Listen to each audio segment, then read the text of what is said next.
बाजारातून आणलेली गवार 2 ते 3 दिवसात काळी पडत असेल तर ही ट्रिक वापरा आणि 8 ते 10 दिवस तुम्ही गवार फ्रीजमध्ये स्टोअर करून ठेवू शकता. त्यासाठी काय करायचं आहे, गवार एकदम स्वच्छ अशी निवडून घ्या. काळ्या किंवा पिवळ्या पडलेली गवार असेल तर ती बाजूला काढा, खराब झालेली असेल तर.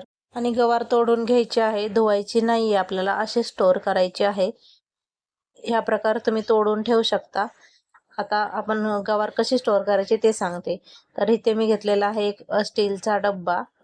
आता ह्याच्यामध्ये टाकूया आपण एक टिश्यू पेपर. टिश्यू पेपर ह्यासाठी टाकला आहे की ओलावा राहणार नाही, त्यामुळे टिश्यू पेपर वापरलेला आहे.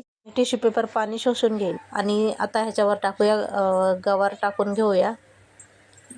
जेवढे पण गवार आहे मी सगळे ह्याच्यामध्ये टाकणार आहे आणि अशी स्टोअर करणार आहे. जर तुम्हाला धुवून स्टोअर करायची असेल तर धुवून ती पूर्णपणे सुकवून घ्या.